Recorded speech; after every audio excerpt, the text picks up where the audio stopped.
Today's big take focuses on Brazil's transition from combustion engines to electric cars. Almost 90% of cars in Brazil are called flex fuel, which run on a combination of biofuel and gasoline. The longer Brazil waits to start mapping out its path to battery-powered cars, the harder it will be to keep up with the evolution of EV technology. Bloomberg's Leonardo Lara co-wrote the story, and he joins us now from Sao Paulo as part of our Focus on Green stories. Leonardo, great having you on the program. Thanks so much for joining us. Let's talk about these flex fuel cars. Explain exactly how they work so that we can all understand it, and tell us about the fleet, because there are a massive number of them on Brazilian roads.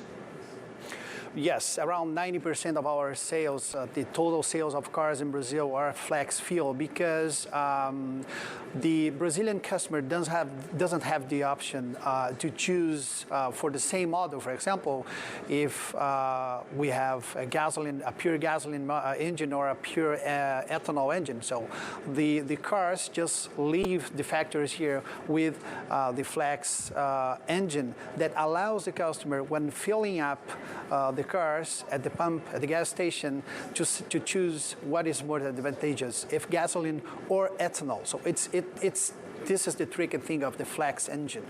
If they run on ethanol, are tailpipe emissions better, cleaner than gas-powered cars?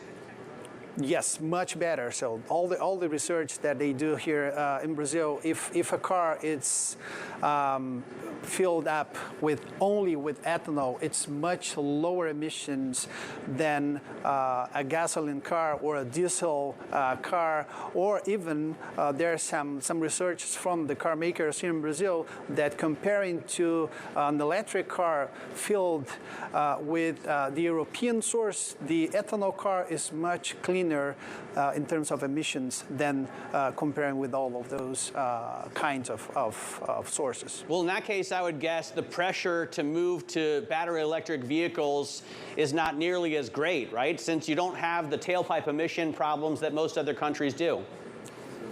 Yes, of course. But there's another problem, because if we don't move forward into the electrification or decarbonization, the problem is that the risk of Brazil is to keep obsolete in terms of the industry of the plants, because no one is going to buy Brazilian cars with the combustion engines, even with the ethanol. So, and one of the solutions for the car makers that they are planning is to introduce some hybrid cars that are based in the same technology than the hybrid cars in other markets, but adding the flex fuel working together with the electric one.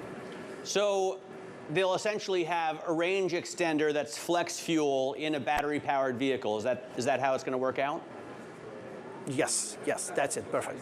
So, and how big is this market? I mean, it's a big enough market, I know, for cars to be built in Brazil for sale in Brazil, rather than, building them in Mexico or China and then shipping them there. Yes, Brazil, in 2022, Brazil was the 8th largest vehicle producer in the world and the 6th largest market in terms of sales. So it's really, really relevant in terms of market and volume for all these car makers that are installed in Brazil, Matt.